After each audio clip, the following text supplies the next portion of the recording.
All right, we are back with another Field Gulls hangout. I am your regular host, Kenneth Arthur. With us, as always, Jackson Bevins and Danny Kelly. And we're just going to be talking about training camp today for the most part. Football is back after, what feels like a long layoff, but really with preseason right around the corner, it does sort of feel like the Super Bowl was yesterday, and then it's time to move on and see how the Seahawks do as the defending champion for the first time in franchise history. Danny, you've been to training camp now twice.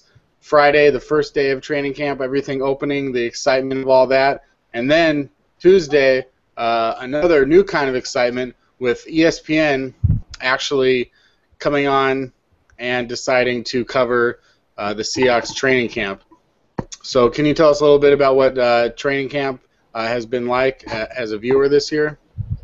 Yeah, so I the first day it was pretty crazy because I just went as a fan. You go out to the Renton Landing and the line was like 10 times longer than I'd ever seen it, like no joke. So I was thinking that it was going to be insane, but turns out most of the people had just kind of gone there early and camped out, and once the line got going, it was really fast, and then once you get to the VMAC, it was totally like normal, any other sort of training camp day. And I actually even felt that Friday, the first day of camp, was almost a little subdued in terms of the intensity and sort of the energy that was going on. And then I thought that Tuesday, which was yesterday with the ESPN special, that was really crazy. I think the intensity was really high. The players seemed really jacked up, and it was definitely more normal in terms of kind of what you've come to expect from Seahawks practices. I think the Friday practice was kind of just boring because they did drills for almost the entire practice. It was like positional drills and the fundamental drills that they do, and then they split up and do like special teams and kickoffs and punt returns and things like that. And so that seemed to take up most of the time, and they only spent a little bit of time doing like 11 on 11 or 7 on 7. Then on Tuesday, they spent a lot of time doing stuff I think that was a little bit sexier to watch on TV in terms of, they did like one-on-one tight ends versus linebacker drills. They did receivers versus corners. You had Percy Harvin lining up against Earl Thomas. It was just way more exciting, and that's kind of stuff that you want.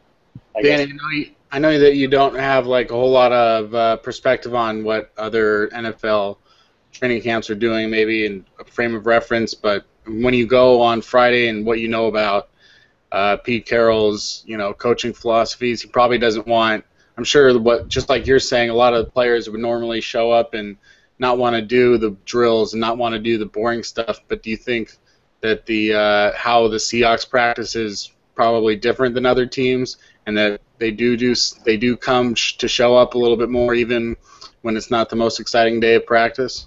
Yeah, and I think they really have no choice. I think big part of the thing is Carroll's practice mantra or whatever is if you're walking, you're wrong, and so the tempo of his practices I've heard, and I like you said, I haven't been to other training camps or anything like that, but from what I've heard, players have said this, coaches have said it, the Seahawks tempo and intensity in practice is pretty much unparalleled, and maybe Chip Kelly has a similar structure over there in Philadelphia, but Carroll has like 24 coaches, and he has each guy like on his players' asses the entire time, like literally, cheering, coaching, getting them going, like almost the entire time. That's like one of the main requisites for one of his coaching staff is they have to be like super high energy and willing to pay super close attention to every guy. So that's kind of a big deal, and you can see that at their training camp. Like literally everything they do is coached up by like 2 or 3 guys, and so it's like players cannot just loaf around or like take a play off. It's pretty much always go, go, go, and they have it down really, to the second in terms of what they're doing. Danny, I was there a couple years ago, and really festive atmosphere there, and I was really surprised at how much like an event it seemed. Like it's like a place to be. Had a very trendy kind of beer garden feel to it, and I thought that was awesome for a practice. But now that they're defending a title instead of chasing it, did you notice that the atmosphere was different this year as a result? No, not really, to be honest. It felt normal. It felt like it always has kind of. They have music playing, Carroll's running around, throwing the ball around. It just seemed pretty normal in terms of the fans. I didn't notice that big of a difference at all. Other than the first day when I got there, there was an enormous line, but I think that was just excitement of training camp is finally here, and so everybody got there really early. But other than that, like honestly, it doesn't feel any different in terms of how they practice or what they even do in practice. It's pretty much just they're doing the same stuff as they have been doing.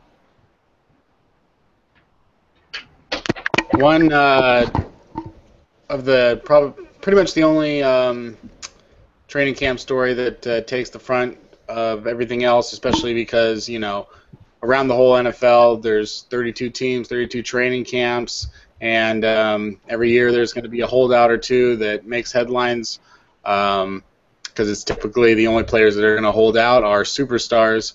Marshawn Lynch being, you know, the #1 holdout in the NFL right now, and he hasn't been present. He's getting fined every day, more and more every day, and you know, if he comes back, they'll pay him back the money. It's not a big concern to him, the money. If he doesn't come back, then he wasn't going to get the money anyway.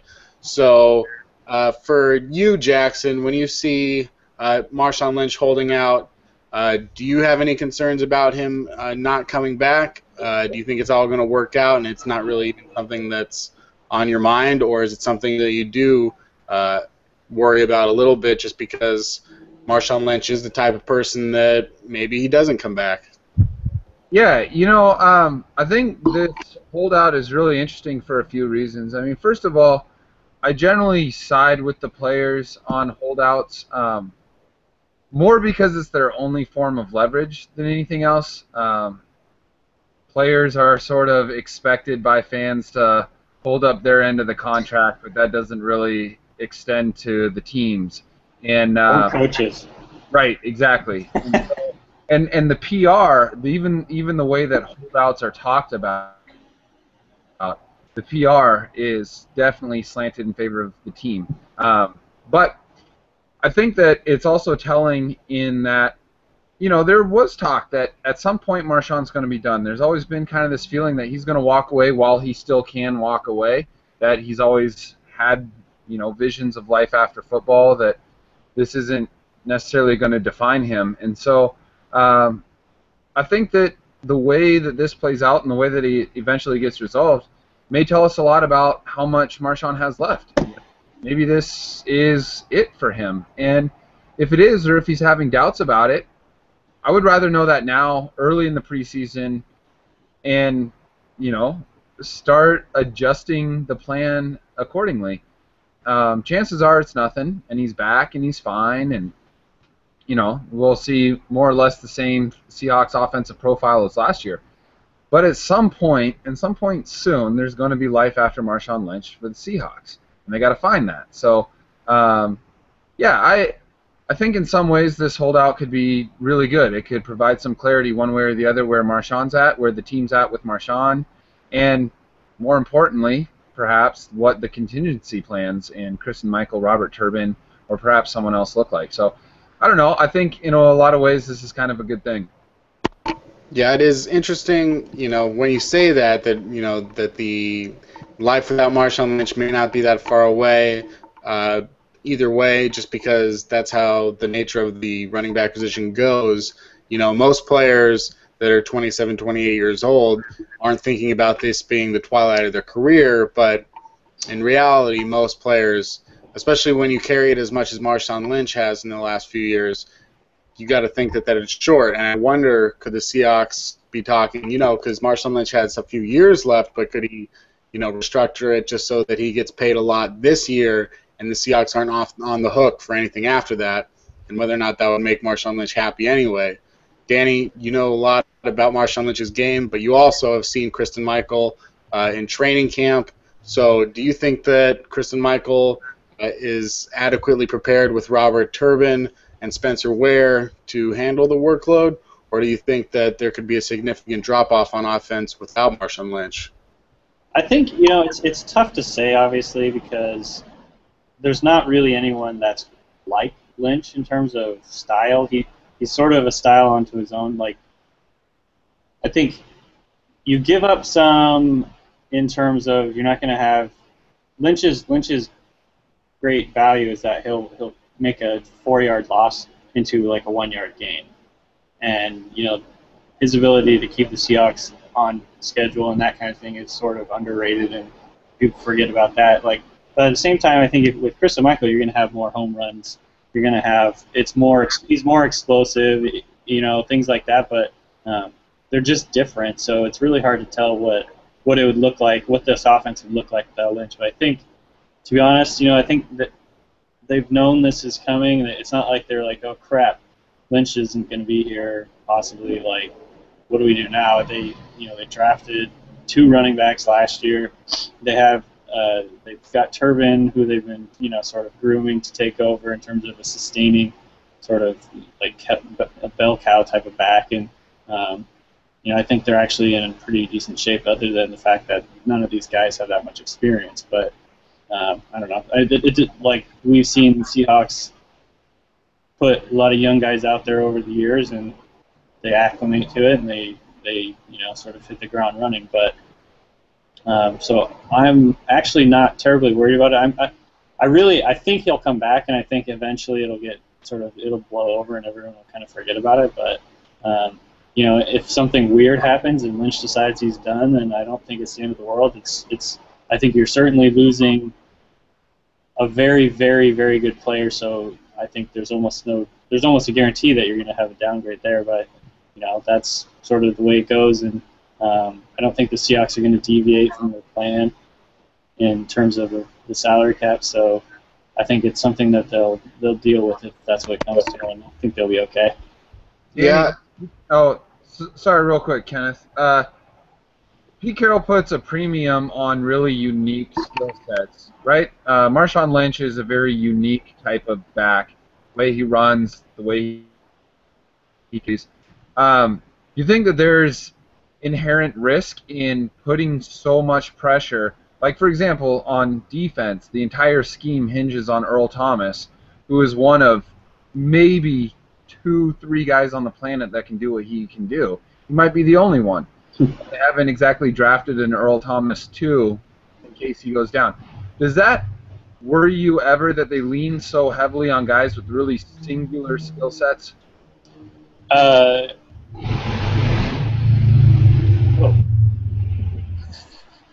Did anyone else hear that, or is that just me? Okay. So I don't know. I think maybe it's sort of more perception, the fact they lean on those guys, than I think. Let me put it this way: I think they have contingency plans in place.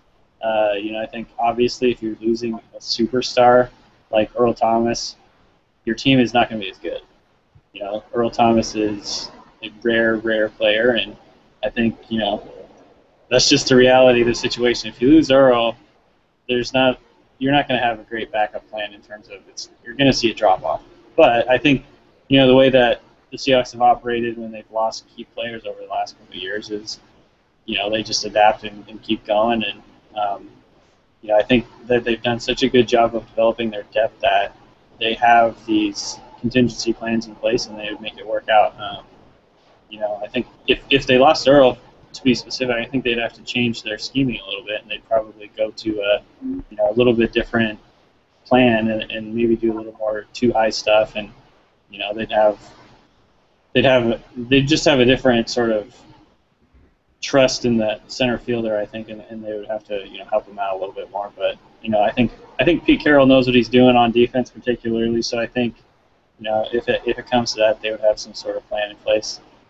I was also in regards to the running back position talking to someone else today, and it just sort of was a reminder to me, sort of things happen when I'm saying them sometimes, and just saying it out loud. And I was telling the guy, watch out for Christian Michael, and I live in Los Angeles, so nobody fucking knows who Christian Michael is. They don't fucking care. But when I'm saying, look out for Kristen Michael, he could be an elite. They always want to just talk about fantasy football. They don't give a shit about anything else these days. So I said, look out for Kristen Michael. In a couple of years, he could be one of the top 5 fantasy running backs. And, they're all like, he's talking shit like that's not possible. But this is the running back position. Players either, for the most part, you can either play running back or you can't. And there's other parts that you can improve your game upon. Things that Kristen Michael probably struggles at, like pass protection, things that would get him in the game more. But as far as carrying the ball, he's never going to get faster. He's never going to get stronger. He's probably not going to make different cuts. And if he can play, then he can play now. And there's no reason to think that necessarily Kristen Michael couldn't come in and rush for 1,200 yards if he was asked to do that. Now, does that mean that it'd be worth as much as Marshawn Lynch? No. Every yard's not created equal. There's other things that are important, such as pass protection, such as knowing how to run the read option, these kinds of things that he's probably struggling with. But it does give a nice contingency plan to not have to be as stressed when a star running back is holding out, because when Jamal Charles holds out, the Chiefs are fucking scared. Yeah, he had a lot. When Lynch holds out, it's like, okay, well, hopefully you come back, brother. That's about all you can do. Speaking of people coming in and out, even though I think the Seahawks are going to be at least as good last year, there are a lot of positions changing and open. There's a lot of snaps up for grabs. The Seahawks lost a ton of players that played last year, guys like Chris Clemens, Red Bryant, guys that, really contributed a lot, and someone else is going to have to contribute. Someone is probably going to step up, names that could be this year's Byron Maxwell or Malcolm Smith or even Richard Sherman. We don't know yet. Someone that could be really great. So, Danny, as far as what you've seen, specifically maybe yesterday at training camp, is there a name or two where you're just like, I didn't know that this guy was this good? The first time I went out, I watched the wide receivers. I was trying to get an idea of kind of like what to expect from those guys, and then yesterday I watched more of the defensive backs. But I'll start with the receivers. I thought that Kevin Norwood looked really good. He's sort of got this like unassuming. He's not very fast, like in terms of like he's not, whoa, look at him, like he's not like that kind of fast. He can move just fine, but he made a couple of really nice catches that the ball kind of came in at an awkward angle or whatever, so he like caught the ball like by the tip of the football instead of like like a normal catch, and he just kind of like caught it like that and then just like kept running downfield. That struck me as sort of like, wow, he kind of is living up to what people have sort of talked about him and being like this guy who catches everything, and he's going to be like a really good possession guy. I think he could actually have a pretty big impact in his first season, as long as he can stay healthy. I think he hasn't been on the field the last couple of days because he's been hurt, but I think he's a guy that people are going to start to really like, because I think he'll match well with Russell Wilson in terms of he's got really big catch radius, and he's sort of knows he comes back to the football, and he's just sort of a savvy, he gets to where he needs to be and makes himself available because Wilson's running all over the place. And then in terms of on the defense, I watched Thurl Simon a lot because I'd been hearing a lot of really good things about him. And he looks good. Like, he didn't do anything that was that special to me on yesterday, but the thing that stuck out about him, and I was watching tape on him recently from LSU, and I had noticed this as well, but he spots the ball really well. And I think that's a huge deal in terms of how the Seahawks play defense, because when you can just picture Richard Sherman get the guy and sort of ride his hip down the sideline and then turn his head around before the ball even gets released and look for the pass. I think he does that really well. He sort of has a good instinct for it in terms of he gets the guy on his hip and then he turns and looks for the ball, and that's sort of how Richard Sherman has made his mark and had so many interceptions over the years. So I think Simon really looked good in that regard. Though on the other hand, he did get burned one time, maybe because he looked back too quickly, and then Paul Richardson sort of burned him down the sideline. But I think those two guys are the guys that I was looking at the most, and I thought both looked really good. And, you could legit see those guys contributing this year. Yeah, as far as one of those names that you just brought up, it doesn't really seem to ever matter how late it is in the draft, technically, but being the first pick of a team is always seems to put an extra spotlight on a person. So Yeah. do you think seeing Paul Richardson, you were like, holy shit, this guy is actually really good? I didn't have that reaction. I think a lot of people have kind of had that, and it wasn't like that for me. I thought he looked pretty good, but it wasn't like he was like, holy shit, look at this guy.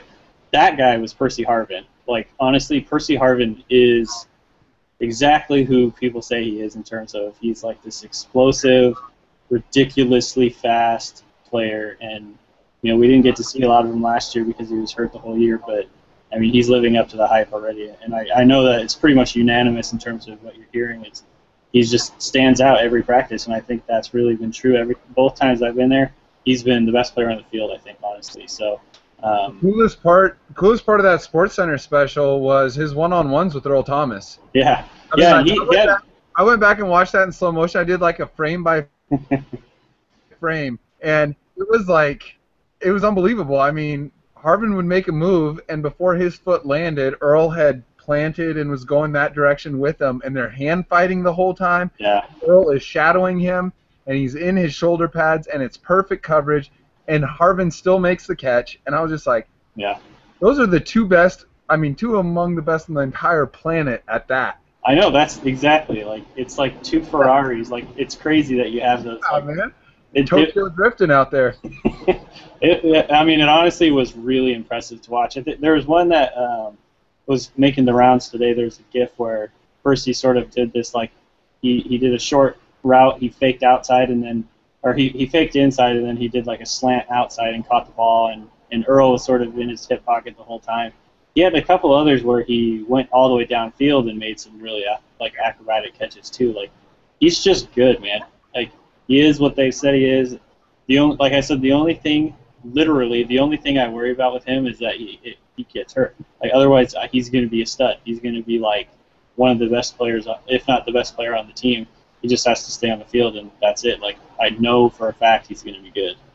I had a thought on Percy Harvin at work today. One of my patients is a physical therapist, and he's a big Seahawks fan, and we were talking about Percy Harvin and all that. And I asked him if a guy like Harvin isn't more susceptible to injury because he moves at a speed with a mass that's very, very unusual for a human frame. And the torque generated when he plants and makes that cut. Like, that cut he made at midfield on the Super Bowl kick return was trying to win the Olympic 100 and then a one-step cut, like a Barry Sanders jump to the right.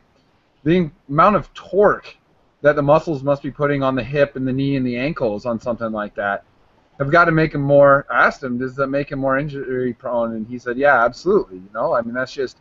That's force that muscles and bones aren't used to withstanding. And that's not even talking about contact. Yeah. So I can see where that worry is. I mean, what makes him great is what makes him dangerous to have, too. Yeah, it's like everyone is subject to the same laws of physics, and that's certainly, like, a concern. I think I would say, and I have no training in medicine, so this is totally out of my ass, but I think, he has the advantage of his body has grown accustomed to how he moves. I think he's, I wouldn't worry too much about that but because his muscles and his body probably pretty much evolved, or not evolved, but adapted to how he moves and things like that, and they're strong where they need to be. But he definitely is noticeably faster, I think, than anyone. And even Paul Richardson. When I said that on Twitter, I think, and everyone was like, even Paul. I'm like, yeah, Percy's way faster, I think, in a different way. Like, he's quick, he's explosively fast. Whereas Richardson, I think, is like a sprinter's fast. He's going to get downfield in a hurry, and he's not like a slouch in terms of wiggle or anything like that. But Percy's Percy. Percy runs slant routes at go route speed. Yeah, I mean, there's a reason this guy was like a 5-time champion in every sport in high school, and he won national titles. He's a Super Bowl champion. He's like the elite of the elite in terms of athletes. He's the real deal, but he just needs to stay healthy. And if he does, people are gonna, he's gonna blow some people's minds, I think.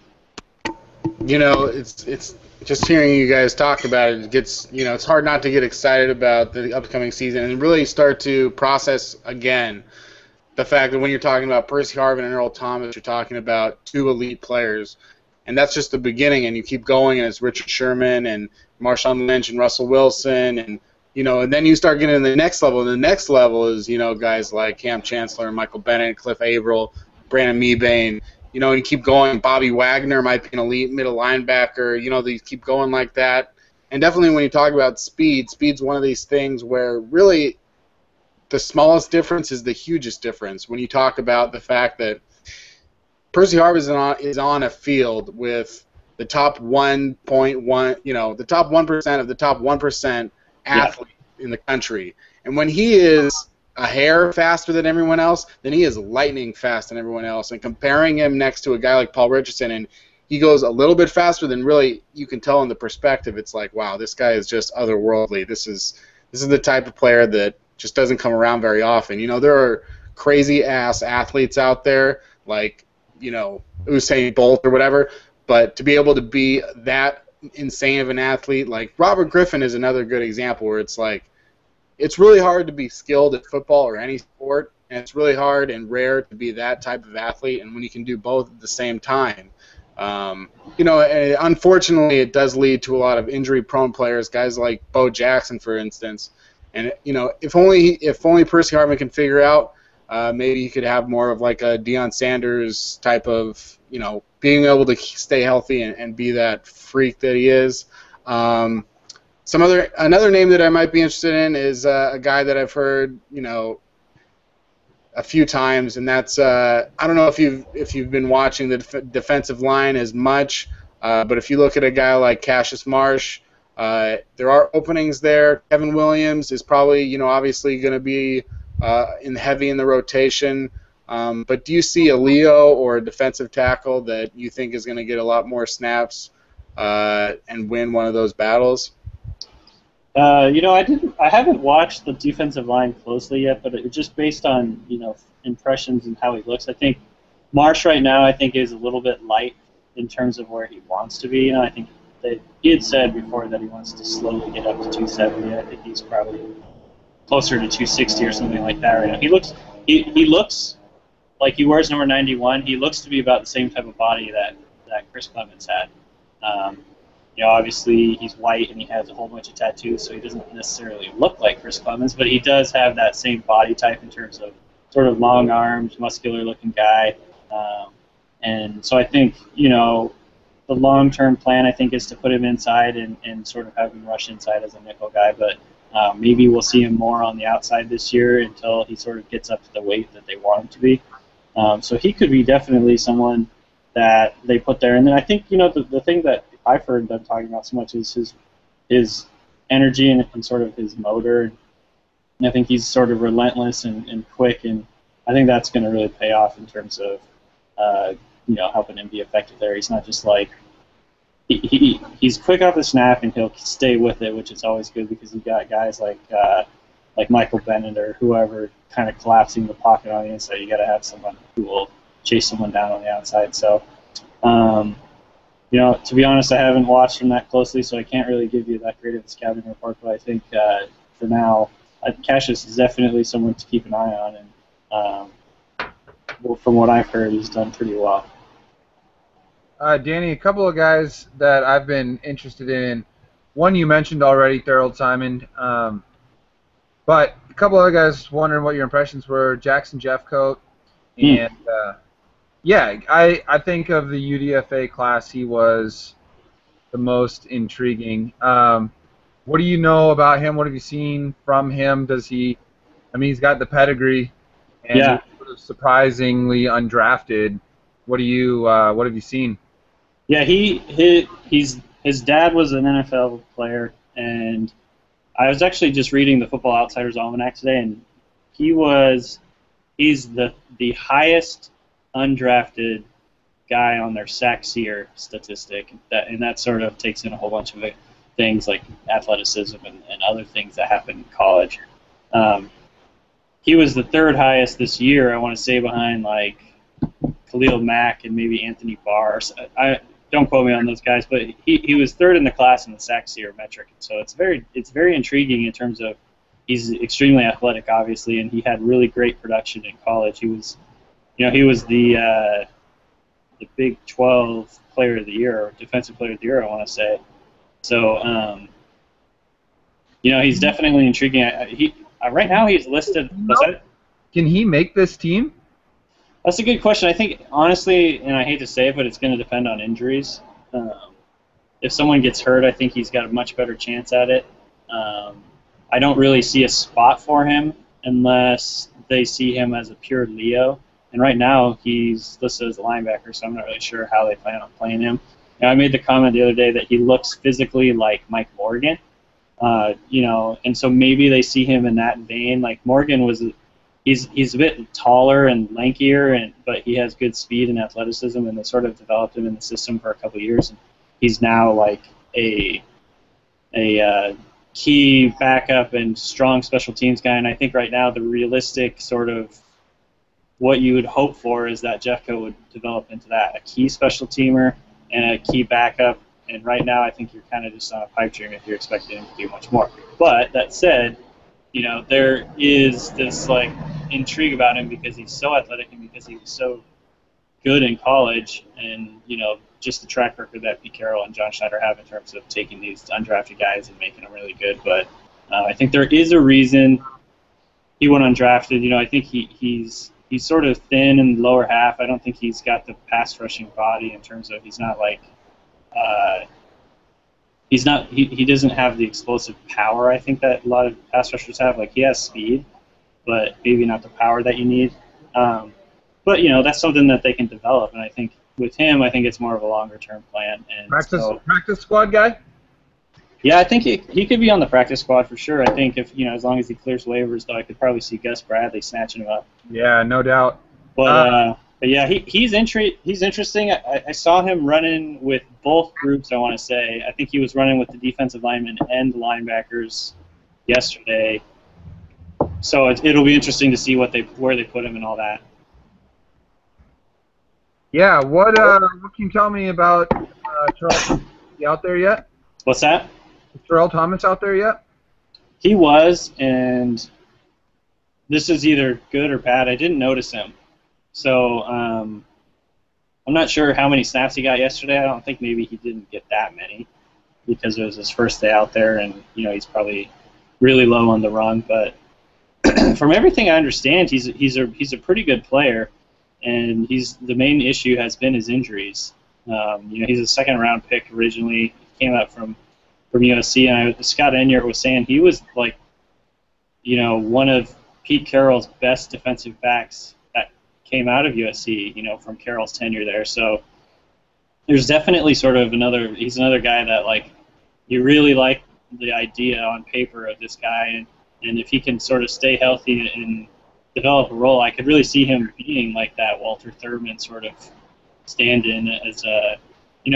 I'm guessing Lane will probably start, but it's to me like one of the hugest things is having really good depth at defensive back. For some reason, like I remember thinking this many times last year that it was just this huge point of sort of helps you sleep at night knowing that they have such great depth at defensive back, because it just seems like at any given time someone's going to get suspended or injured or whatever. So. I remember last year having that be really a big comfort factor for me in terms of just the confidence in what the Seahawks were doing, because their defensive secondary is sort of, big identity part of their defense. And so the idea, like the Seahawks in general, is make the teams dink and dunk, right? And then their fast as shit linebackers just clean everything up.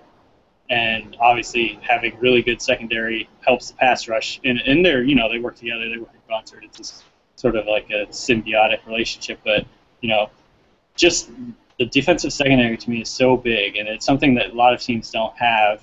And I think it really gives the Seahawks a big advantage to have such a really, really good secondary. So I'm just excited at the thought of Terrell Thomas. I don't know what he's going to look like. on the field, but everything I've heard is that as long as he can stay healthy, he has a pretty good shot of being a pretty good player. So he's obviously a little bit older, but yeah, he doesn't have a lot of tread on the tires in terms of he hasn't played that much. I think this 2 full seasons. So Danny, go ahead. Jackson, did you want to go? If you have a follow-up, Jackson, please, I'll step aside. I was just going to say the other guy I wanted to ask Danny about is Eric Winston. A couple questions on him. One, is he, I mean, he's a name. Is he a guy that can be a starter on this team? And 2, is he bunking with Cam Chancellor?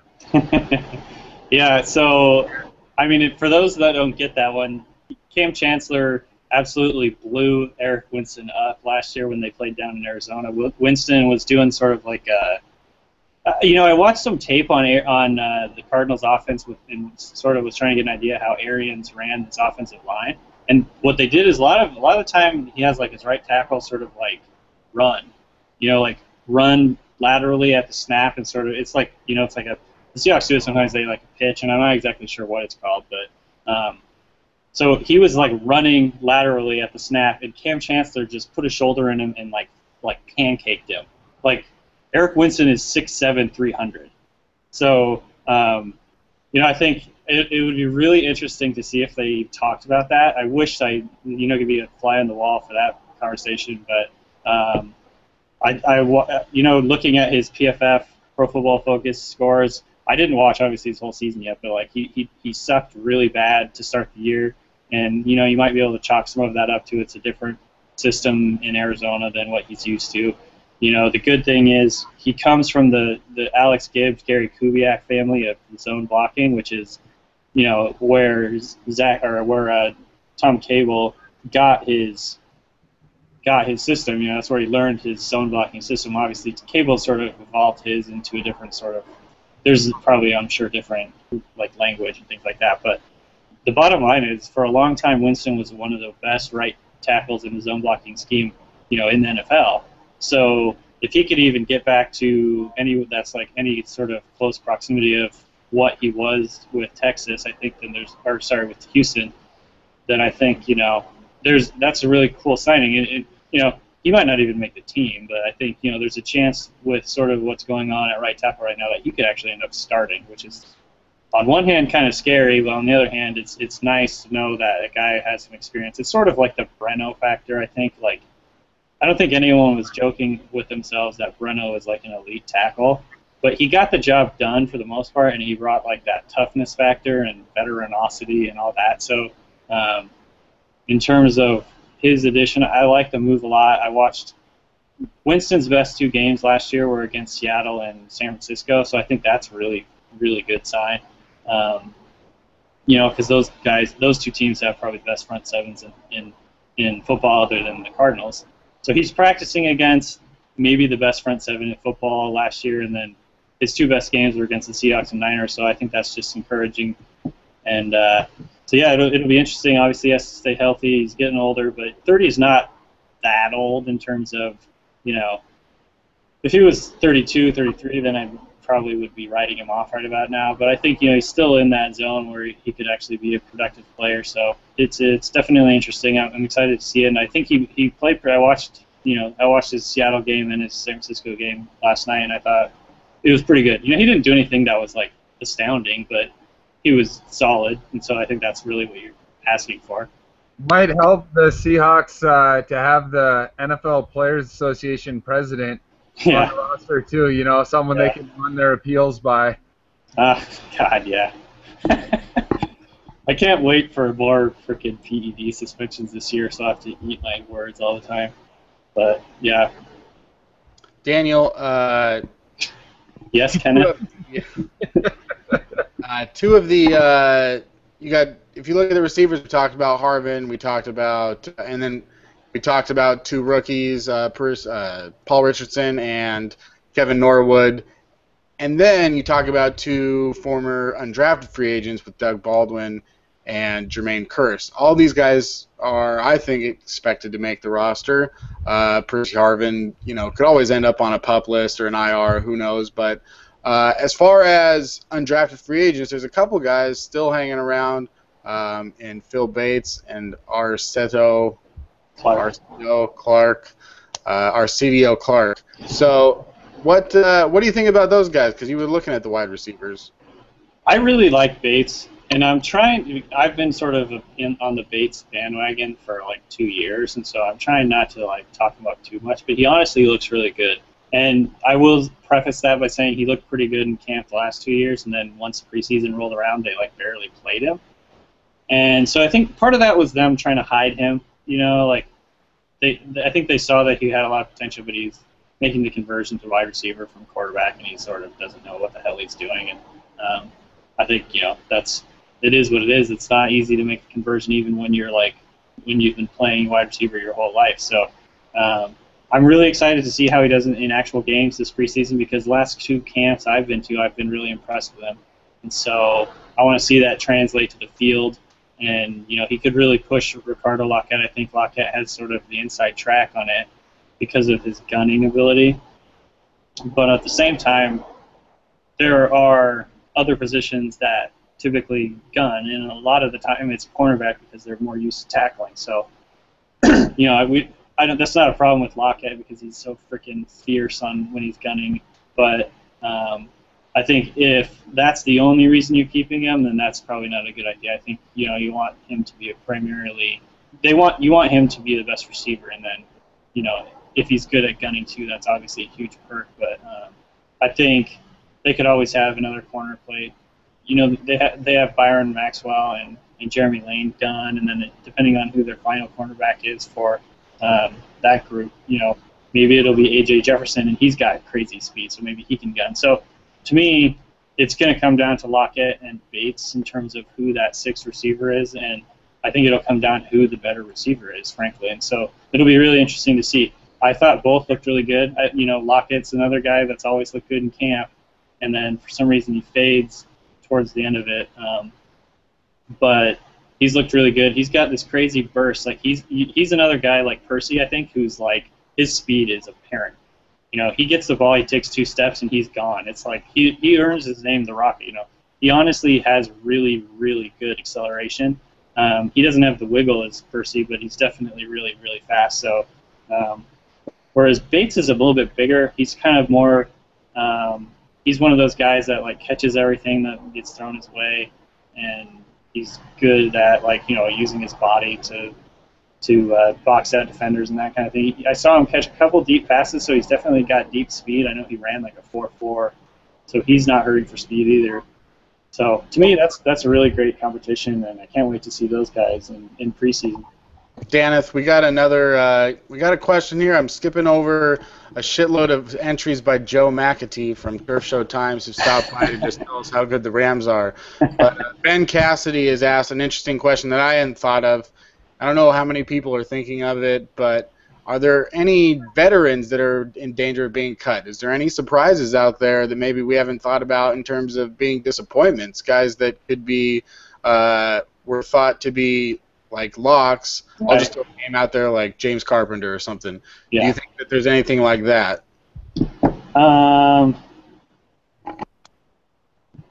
Nothing. No one actually comes to mind. I think I don't know what people think of Heath Farwell in terms of him being a lock or not. Right now, he's not a guy that I see making the final roster, but he's definitely.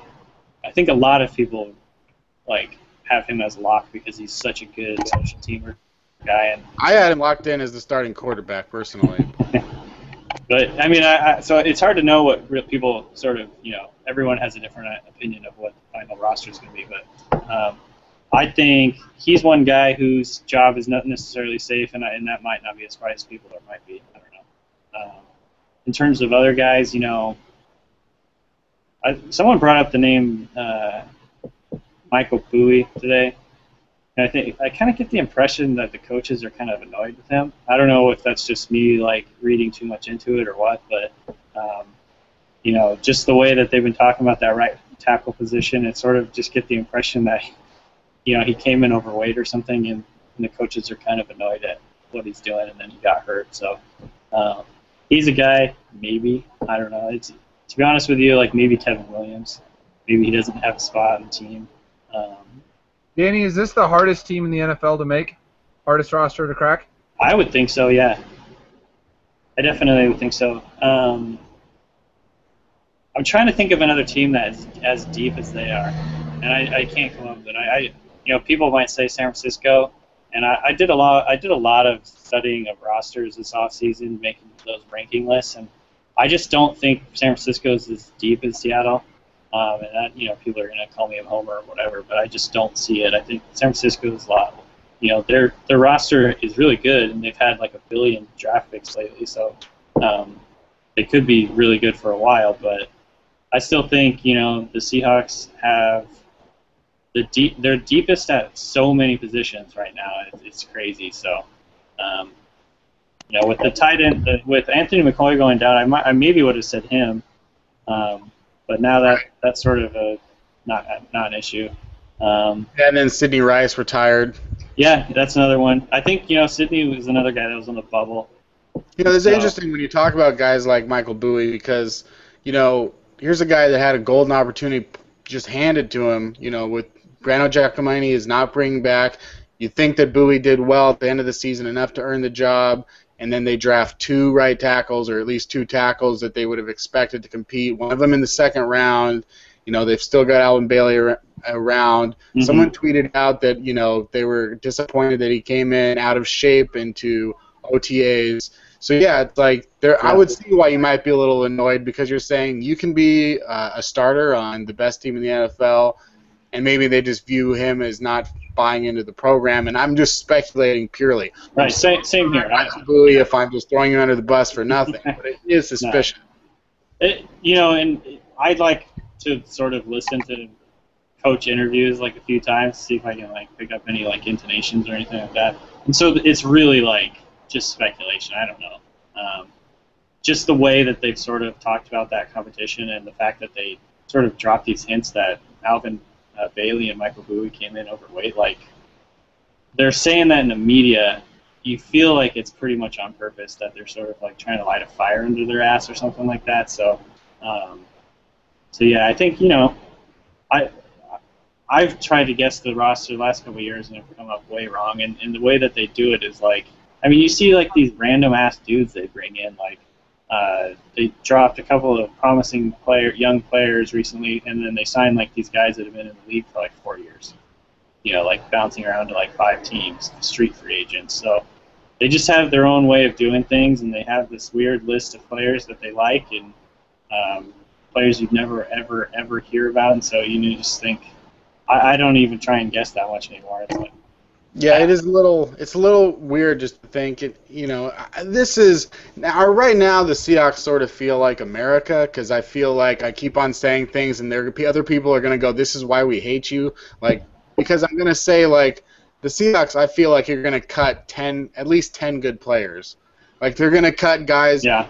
People are asking on Twitter about Benson Mayo. We haven't even talked about him. O'Brien Schofield. There are guys that it's we're not even considering them for the roster, and it's they're definitely going to get picked up by someone else, right? These are guys. Yeah. O'Brien Schofield signs a nice deal with New York, but loses on a physical. There are definitely a good number of guys that, at the very least, will try to get on another practice squad or something else. And really, there's a lot. There's really a finite number of spots, obviously, and guys that are on their Seahawks.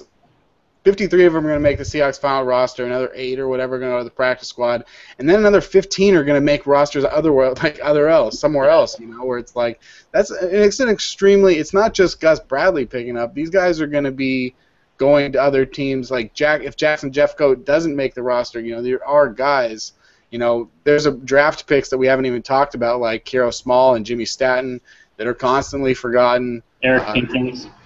Eric Pinkins, I haven't thought about him since draft day, but I love him back then. He conveniently had whatever foot problem. I can't even remember what it's called, but real convenient since he was pretty much a goner, right. I think. But yeah, that's nice. He's going to probably go to the pup now, and then hopefully they'll hang on to him. So I think they need to have guys accidentally get slightly hurt, like Gary Gilliam and. Jimmy Stat and guys like that, where they can put them on the IR and just stash them for a year. Speaking of hurt and feet, Anthony McCoy is unfortunately going to be out again. It's one of those things where you hear about it and, honestly, at first you don't think too much about it, but if you did, don't try and think too much about it because then even you start to get depressed because I was thinking about Anthony McCoy going into last year thinking, this could be a breakout for him, and then he gets a tough preseason injury. He's out for the season. That must have been really tough for him, but then he spends a whole year rehabbing to come back, and he doesn't even get to make it to preseason. Like, he must have just be crushed. Just brutal. His whole career could be over. And the other Achilles, too. Before the draft. What's that? You shouldn't have smoked that marijuana before the draft. But, I don't.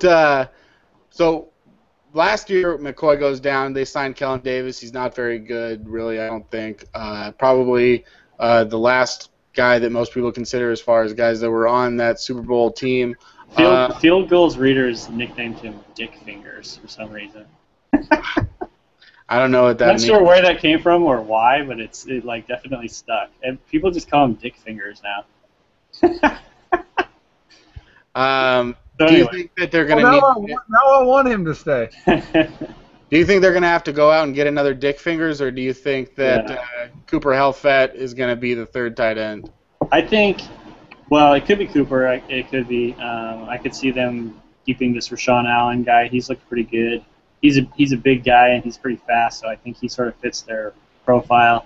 And I think there's a good chance like I was saying, they pick up some fucking random guy that we've never heard of, from someone else's, cuts.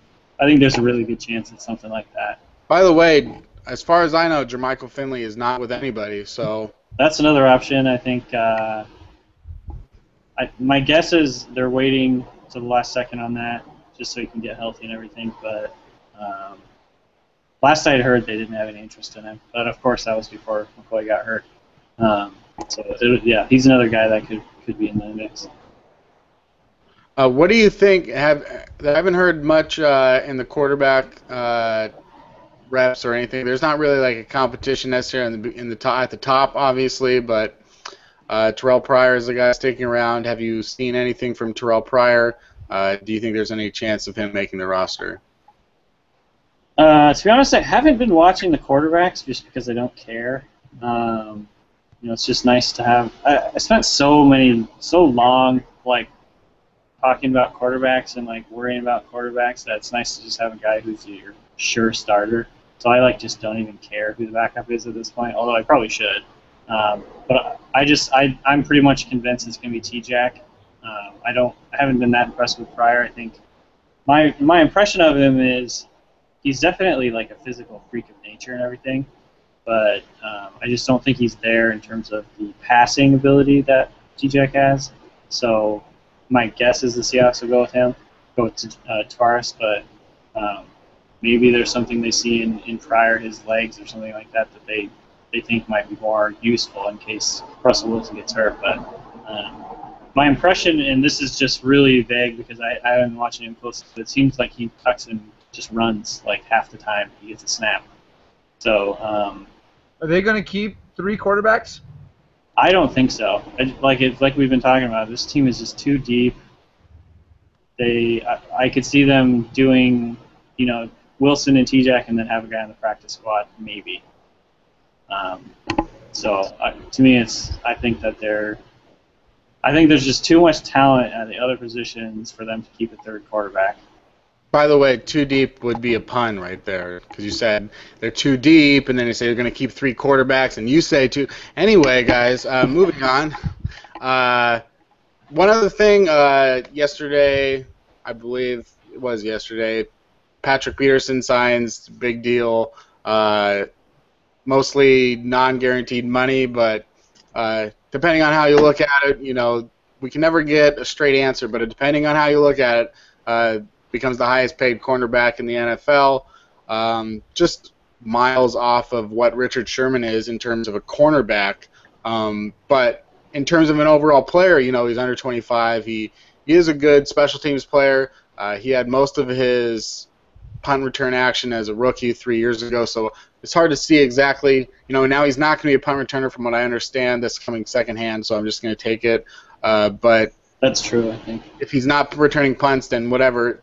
My point is this: if you've seen Richard Sherman, if there's anything about the punt return competition, if Richard Sherman wants to renegotiate his deal and say, hey, look, now I'm also not only a much better cornerback than Patrick Peterson, but also the only one returning punts. Have you seen anything there? Is it possible that Earl Thomas could actually be the #1 punt returner on the team? And is it really that big of a deal, or do we overhype something that really, punt returns, you could still only get maybe 20 a year, if that, and they usually go for 5 yards. Every once in a while you get one. But Thomas, Sherman, anything going on there?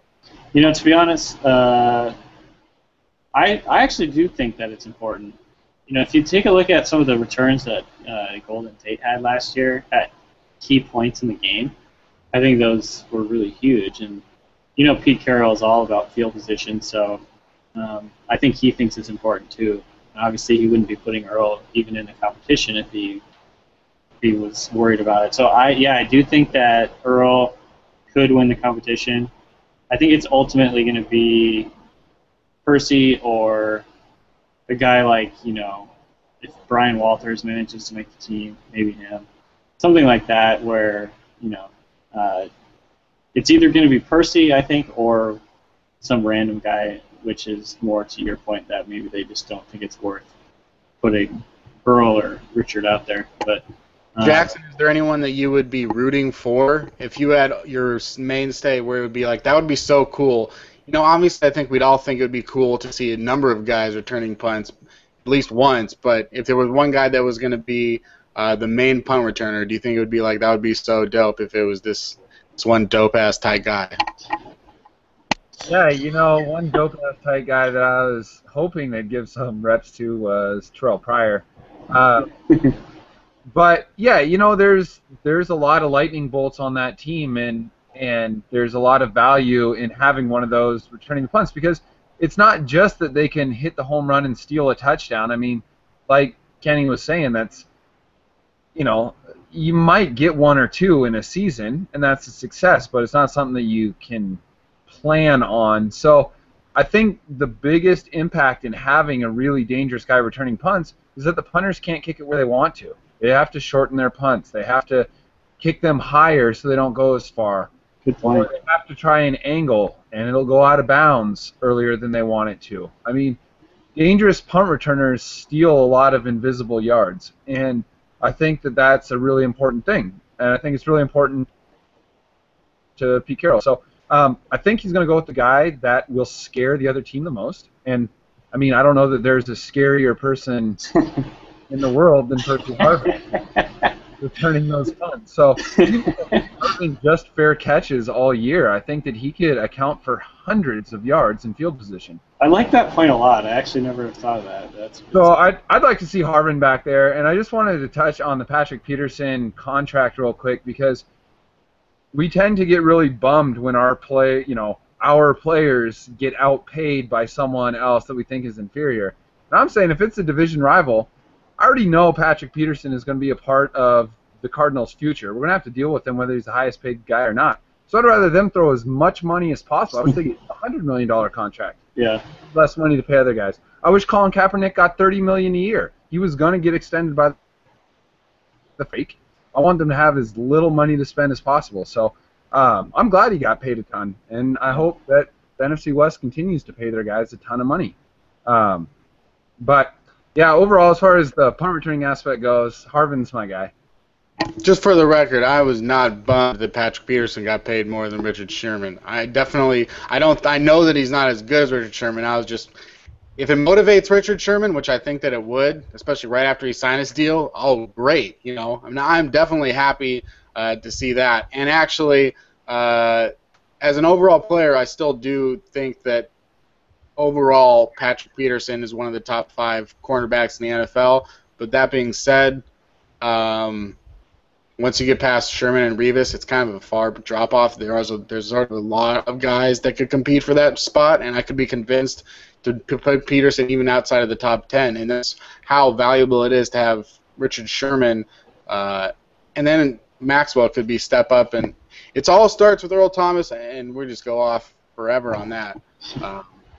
But definitely I think that Peterson is a good player, definitely not as good as Sherman. And, yeah, pay every player in the division too much. It's fine with me.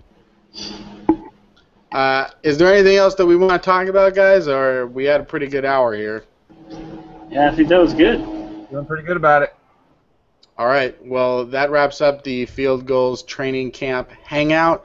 We are quickly coming up on the first preseason game of the year, and that means that we are just about a little more than a month away from the season opener on September 4th.